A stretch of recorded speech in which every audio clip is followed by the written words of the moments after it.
Hello everyone, hope you're doing great. Welcome to another video. If you haven't done so far, go on with the video. Please subscribe to the channel. Really massively helps, and also please push the thumbs up button to like the video, and also please push the notification bell so that you can get notified when I post a new video. Obviously I've mentioned the transfer news. I've just checked here on my phone with Fabrizio Romano. There are no I don't have any new transfer updates with regards to the big six clubs except for Arsenal. They are letting go of. I don't think it's really relevant, but I'll just mention it. But they've terminated the contract of Hector Bellerin, who plays as right back. I mean, that guy hasn't played for Arsenal in quite a long time. So I think he's surplus to requirement. Well, he was surplus to requirement, and Mikel Arteta was not going to use him in any shape or form. And then he's basically now agreed a deal to go to Barcelona. So Arsenal terminated his contract, meaning that he was now a free agent. So then he negotiated with Barcelona for a new contract, and then he agreed basically a contract with Barcelona. I think Barcelona wanted a right back, because if you're going to remember, at the beginning of the window, they wanted to sign Azpilicueta from Chelsea, but then Azpilicueta signed a new contract with Chelsea. So then they didn't get that right back that they wanted. So now they went for Hector Bellerin, and now they've agreed a deal to sign him. So he's going to Barcelona. Apart from that, it's the ones I mentioned with regards to the other with the other big six clubs. So Man City, Arsenal, Man United, Chelsea, and Liverpool. Tottenham have not are not doing any transfer business on transfer deadline day, but all the other clubs have done some form of business. I did mention it in my video with regards to transfers. You can check it out. So yeah, that's it. So now for this video, I'm going to be looking at the games that were taking place yesterday and on Tuesday. But I'll only be talking about one game on Tuesday because it was Chelsea. So I actually start with the Chelsea game. And then obviously the Man United game that's taking place today against Leicester. I'm going to talk about that tomorrow because I'm going to be watching the game tonight, and then I'm going to make a video about it tomorrow. So okay, so let's get on with the video. So I did say I'm going to start to talk about Chelsea. Now I've hammered Chelsea quite a bit in these past few days. Obviously they were not really that great against Leeds. They were shocking actually when they got beat 3-0 by Leeds United. And then they kind of made up for that performance. They grinded out a result against Leicester City. And I kind of gave them a pass because they didn't perform well, but they had a red card. So Conor Gallagher got a red card at the 28th minute. So then they basically played the rest of the game from the 28th minute all the way to the 90th minute with 10 men basically.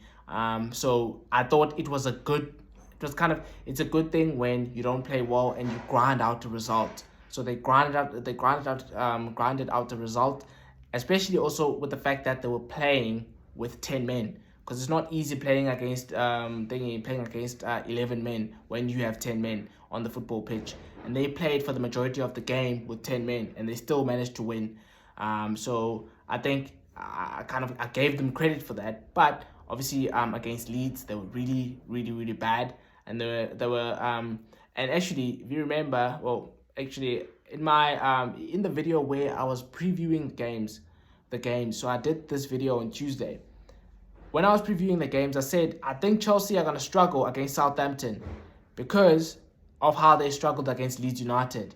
So why was I saying that? The way Leeds United played against Chelsea, they pressed them, and Chelsea could not deal with the press of Leeds United. Southampton play exactly the same way. They play with a high press because the coach, Ralph Hasenhüttl, the Southampton coach, he likes playing with a high press and pressing from the front. So I knew that Southampton were going to do exactly the same thing that Leeds United did against Chelsea. So that's why I was saying I can't say that Chelsea are going to win that game. I simply can't say that because of how they played against Leeds United, because they were really bad against Leeds United, and Leeds United forced them into making mistakes by pressing them from the front, by utilizing a high pressing style. And Southampton were going to do exactly the same thing against Chelsea, which is what they did. And as a result, they won the game 2-1. And Chelsea were really lethargic in that game. They scored through Sterling, the first goal. Sterling has been the only player really who's looked like a spark for Chelsea so far this season. All the other players really have not stepped up to the plate. Mason Mount is not playing well. Kai Havertz is not playing well. Obviously, they've lost Kante through injury, so there's no Kante in midfield. The wingers are not playing well.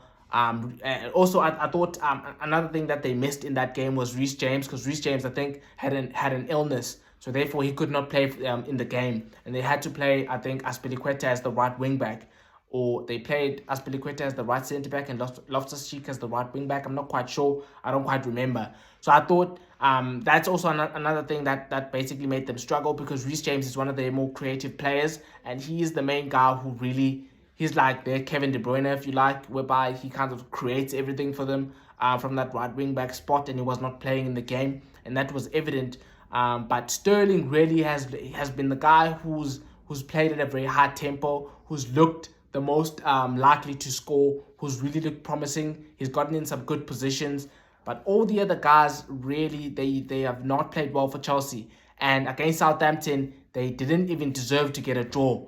I said in my predictions they're going to get a draw, but based on their performance, they deserve to get beaten by Southampton. Southampton fully deserved the win because they played with more energy, they played with more intensity, they played with a much more clear way in terms of what are they trying to do in the game. You could tell what they were trying to do in the game. They were pressing Chelsea, they were pressing from the front, they were trying to play through the lines, whereas Chelsea really, for the whole game, you were not sure whether, like, they were lethargic, they didn't move the ball quick enough, there was no spark from their attacking players, and as a result, they ended up, apart from that goal that was scored by Sterling, that pretty much the whole game, they were shocking. They were atrocious. Their performance was a shambles, to be honest. And Thomas Tuchel, as I've said, I did make a video talking about Thomas Tuchel when I was talking about Chelsea. I said the pressure is on with regards to Thomas Tuchel. He spent £200 million plus £200 million in this transfer window. Last season, in the last transfer window, he spent close to £100 million. He spent £97.5 million on Lukaku, and Lukaku was a failure. He didn't work out. Yes, I think part of it was due to Lukaku, but also you can't kind of give the manager a pass when the player has been really bad, because he was signed by Tuchel. Lukaku was signed by Tuchel. So he should have done better research with regards to whether he's going to be a great fit for his team or not.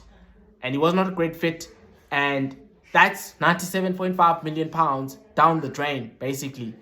He's now spent 200 million in excess of 200 million pounds in this summer transfer window.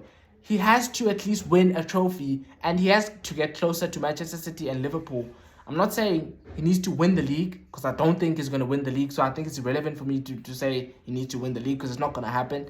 But he can't be finishing 20 plus points behind Manchester City should Manchester City win the league or Liverpool. He can't be finishing 20 points behind them. That's simply not good enough.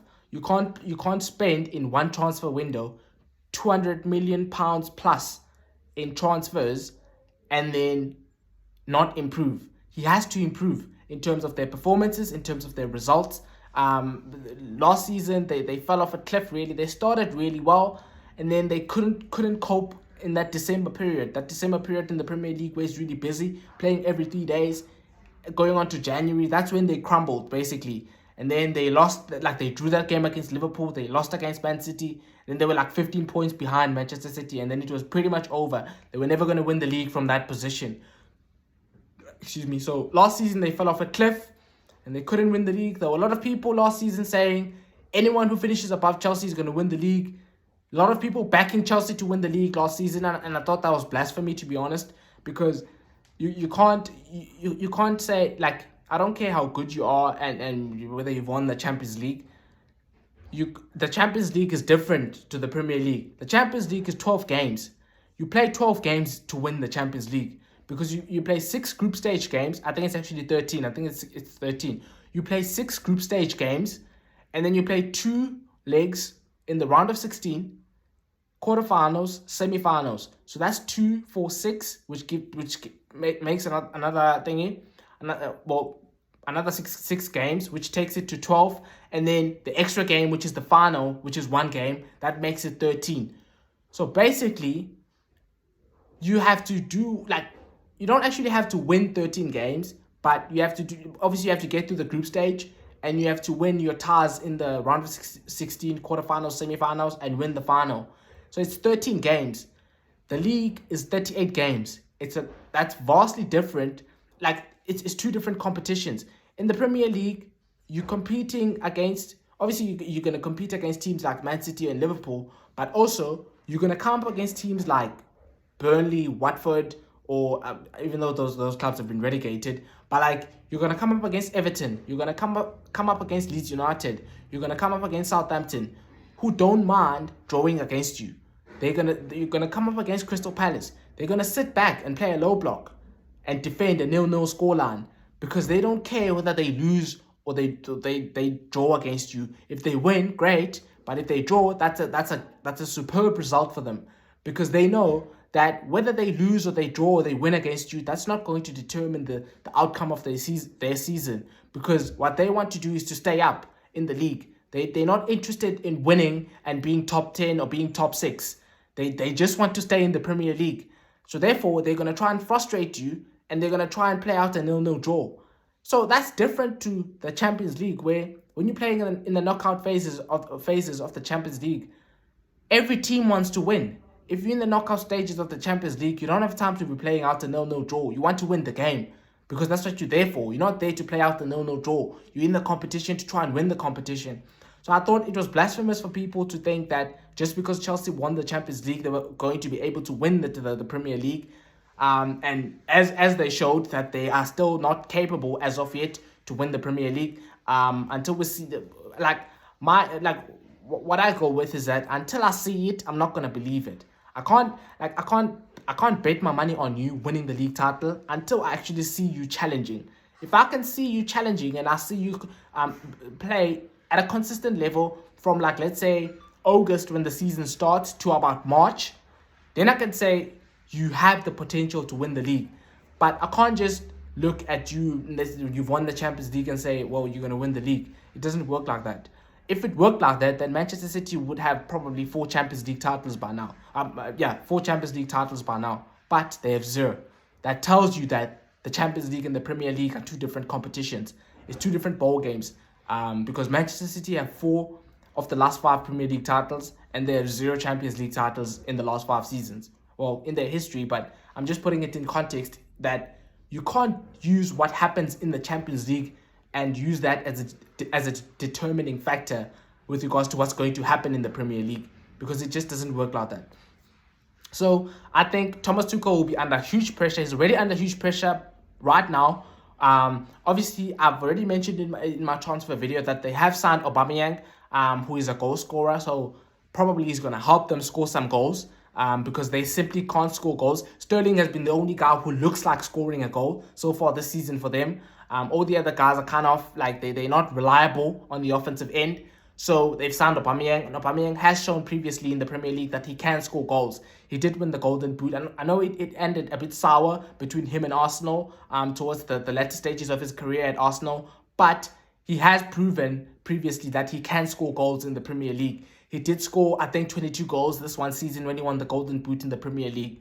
And Salah was in the league then, Kane was in the league. So he is a quality player.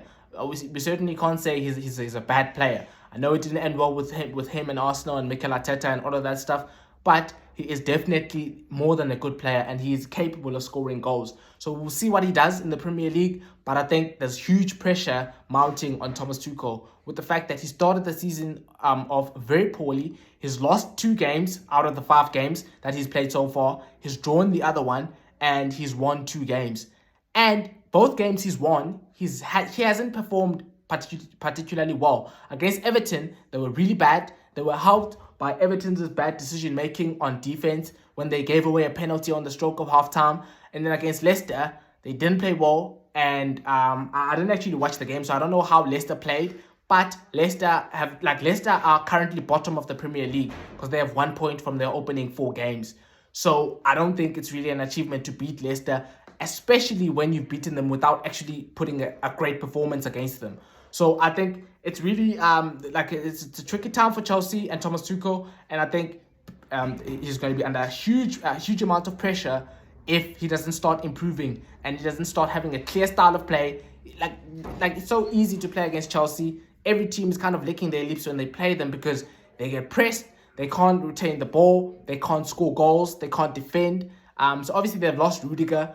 So maybe they're missing Rudiger a little bit. But I think obviously they've also signed Wesley Fofana. So it's still too soon to say they're not going to achieve certain things this season. I'm just saying, based on what their what their performances look like at this moment in time in the season, if they continue and if Thomas Tuchel doesn't improve, and if by the end of the season he doesn't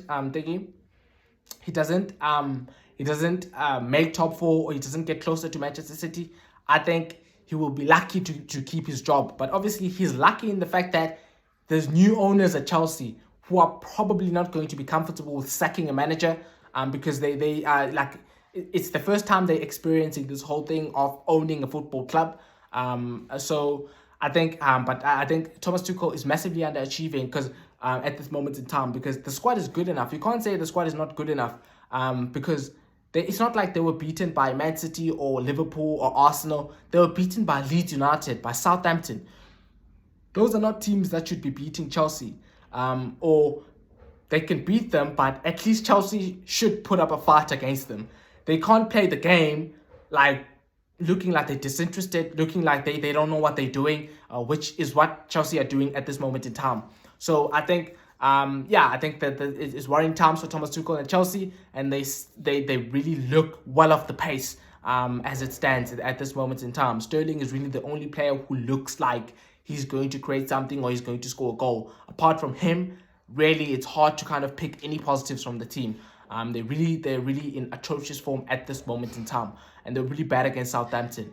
And then obviously moving on to the other games that happened on Wednesday, so yesterday. I'll talk about the Man City game first. Obviously, Haaland has announced his arrival in the Premier League. He has 9 goals in his first 5 games. It's pretty It's pretty interesting that there were some people saying that Erling Haaland is going to struggle to settle in the Premier League.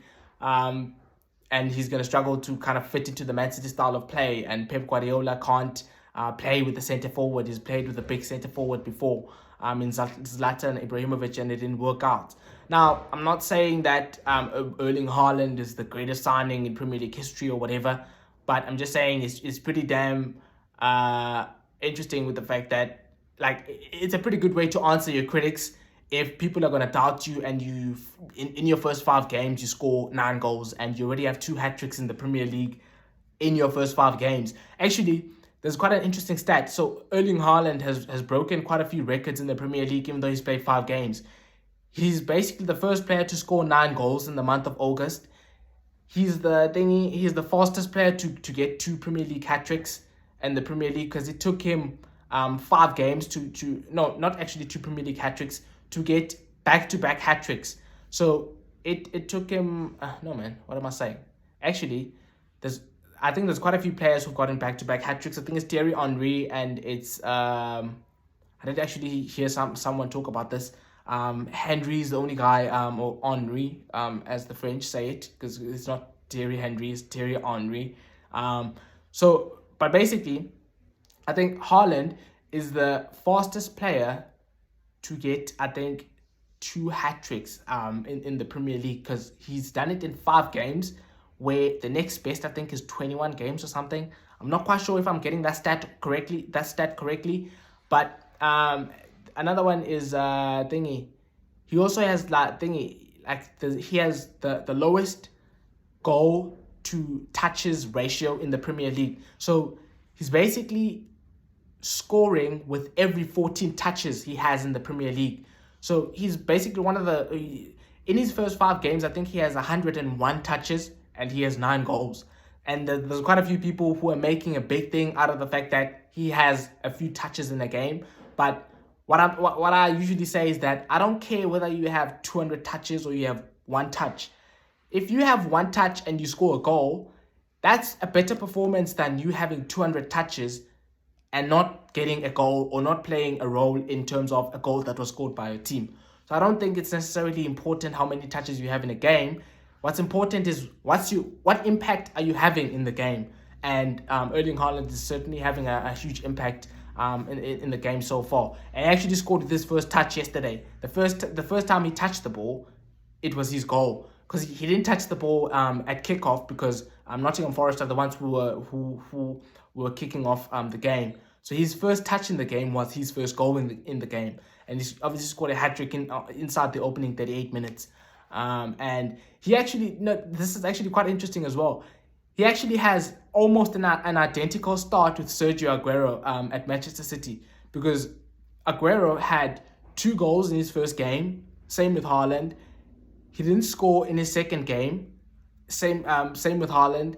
And then he scored 1 goal in his third game. Same with Haaland. And then he scored a hat trick in his 4th game. Same with Haaland. And then he scored 2 goals in his 5th game. But then Haaland has actually done he's done one better, basically, because he scored a hat trick in his 5th game as well. So Aguero in his first 5 games for City had 8 goals.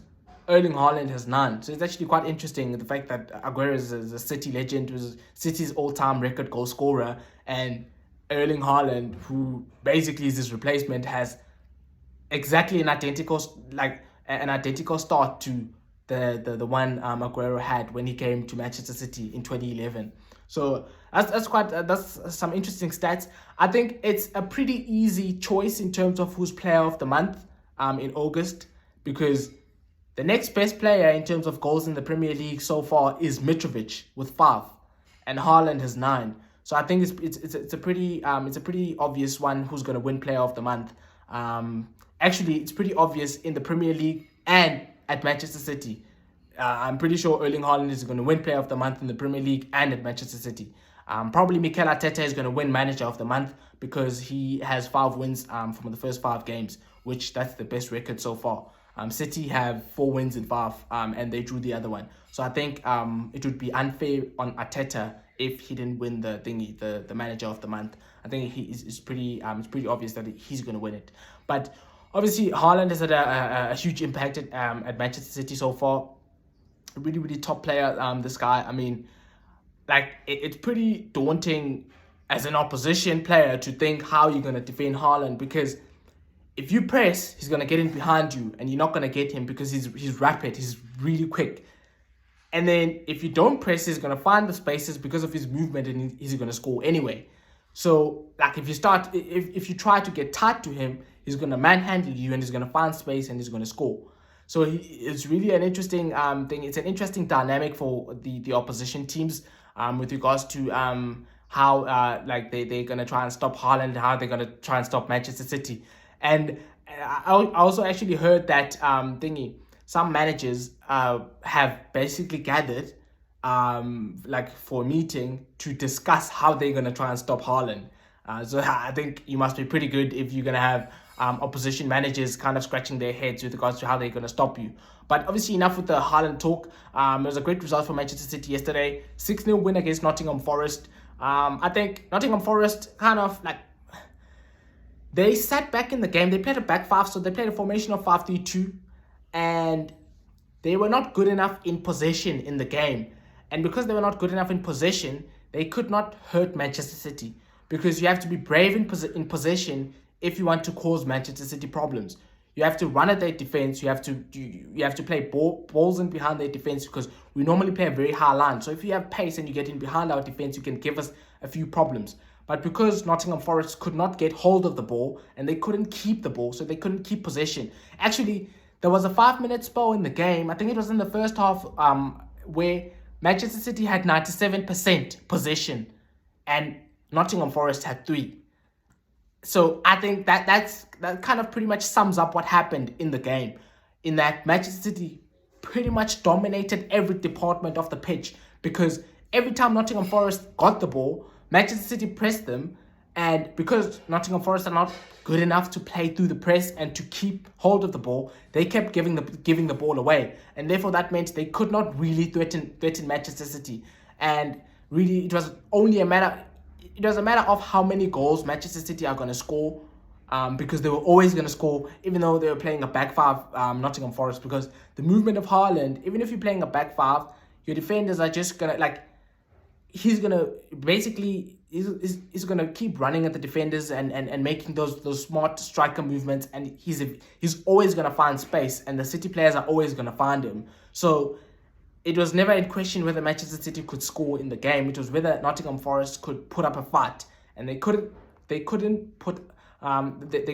basically fight and compete with Manchester City simply because of how poor they were in possession. Whenever they got the ball, or whenever Manchester City made a mistake, they couldn't grab hold of the ball and then start attacking, and therefore it was pretty much cruise control for the Manchester City defenders and Edison. I think it was pretty much watching the whole game. Edison, I think he had one save for the whole game, really. So it was pretty much like an easy game for him and the defenders. And yeah, and actually another great performance yesterday, Julian Alvarez. That guy is a special player. We signed this guy from River Plate for 15 million. I think that's an absolute bargain for the talent the guy has. Like yesterday, the guy obviously is very good at pressing as well. So it's like he presses from the front. And I think that's one of the reasons why Pep really likes him. And then yesterday, when he got his first chance, so like he was played by Mahrez, and then he was through on goal, and Haaland was running basically towards goal as well. So he could have squared it to Haaland, and it was never in question what he was going to do. He was always going to shoot in that situation. I like that type of mentality from a striker, because he's also a striker, but he can also play right wing, left wing, or play as a second striker. So he's a pretty versatile player, and he's quick as well. He's got a lot of pace. It's interesting that we actually have two center forwards. They're different. Another guy is big, the other guy is small. They're both great finishers, but they've got rapid pace. They're really quick, and they can get in behind defenses. So I was really impressed with the performance of Julian Alvarez. Yeah, I was really actually I'm just seeing something there in my notifications that Arsenal are making a second bid for Douglas Luiz. So I assume that their first one of 20 million was rejected. So I'll just keep you updated with that if I get another notification with regards to what's happening with the deal. But basically, I think I was really impressed with the performance of Julian Alvarez in that game yesterday. I think it was really good. It was really, really, really good. I was impressed with him. And his second finish, I mean, that was a perler. Like, basically, Mahrez took a shot. It bounced off the defenders. And then once he got the ball, it was a touch and then finish. And then he hit it top corner. It was a truly great finish from him. And I think really, I mean, the scouting department at the club have done a brilliant job with regards to scouting that guy from Argentina, because they scouted him at River Plate, and they were able to sign him. The club was able to sign him for 15 million. I think that's an absolute bargain, to be honest, because there's really I think, like, in years to come, he is going to become a top player. Obviously, he still has a lot to improve on, but he's a great finisher, and he's got a good understanding of the game as well. He runs down the channels. He's a really good player.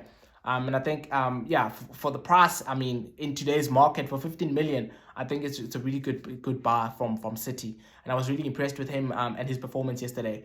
And I think it was a good performance all round yesterday. Foden played well. Cancelo played well. I mean, I think the best goal was the goal when Haaland scored the header. I know the goal itself is not like, I mean, you can't really say great goal because it's a header. He went above, he jumped and went above all the other centre backs, and he scored. Okay, I'm just receiving a call here, but I'm not actually sure whether it stopped my video or not. So it didn't stop my video. Okay, apologize for that. I'll just continue with the video. Basically, I was still saying that, like, the goal, I'm not impressed with the header, but I'm impressed with the move.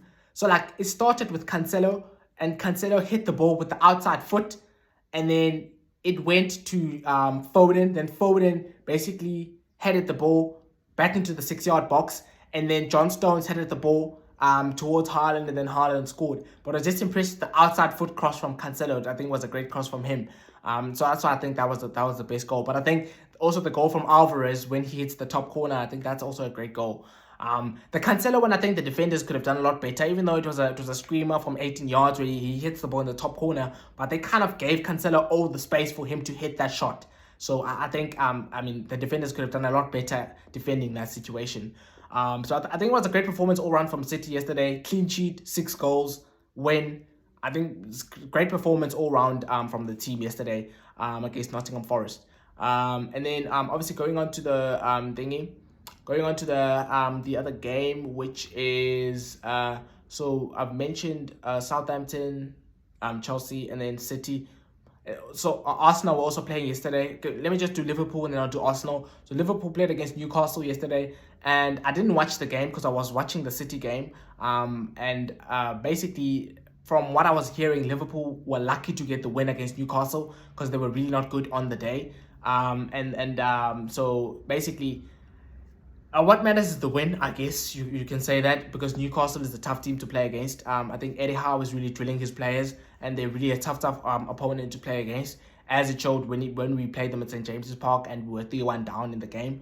So I think it was a great performance from Newcastle, and they were unlucky to win the game, to not draw the game, to not get anything from the game, especially with the fact that I think the ref, like the fourth official, basically signaled that the added time is 5 minutes, and then the ref in the game actually blew the whistle at the 98th minute, and Liverpool scored at the 97th minute.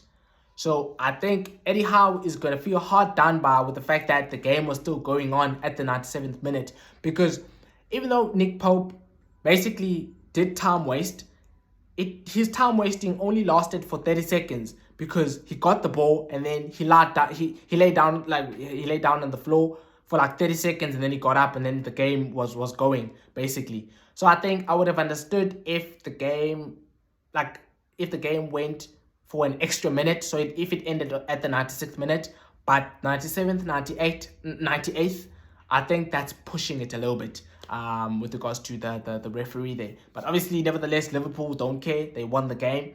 And I think Newcastle will feel hard done by in that game. And I think it was a great performance in Newcastle also from the fact that Callum Wilson, who is their best striker, didn't play.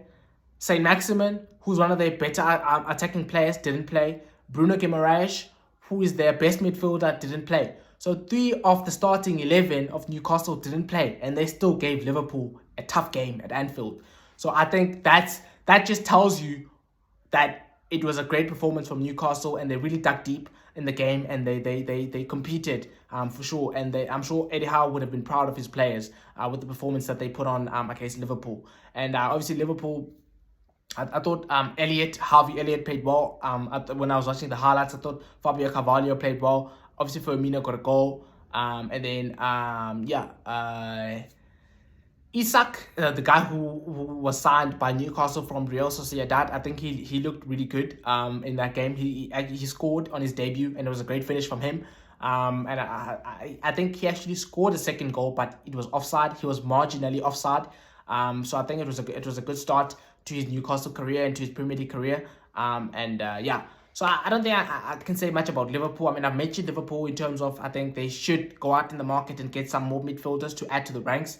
I think they are attacking players. They are obviously, Jota is still injured. Darwin Núñez is going to be available for the next game because he's now served his 3-game match ban, which he got for headbutting the guy Anderson for Crystal Palace in the second game of the season. So he's now served his suspension, so he should be back in contention to play. I don't think he's going to start, especially with the fact that Firmino in his last 2 games has 3 goals and 3 assists, because he got 3 assists against Bournemouth and 2 goals, and he has a goal. He had a goal in his last performance, so he has 3 goals and 3 assists in his last 2 games. So I don't think Darwin Núñez is going to slot back into the team, but obviously he's going to be in contention to play because he's now back from suspension. So I think it was not a great performance from Liverpool, but obviously they move on, they win. They have 8 points from their opening 5 games, and there's no title race as of yet because the season is only starting.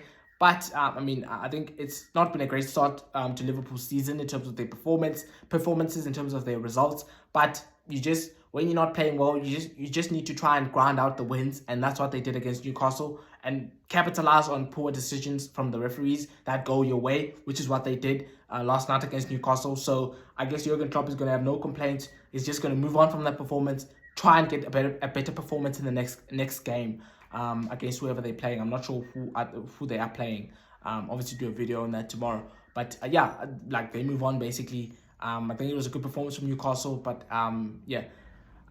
Look, I will continue with the video, man. My mom is calling me here. She's the call I rejected, so she's calling me again. I don't know what's happening, so I just need to attend to the call. Then I'll just continue the video.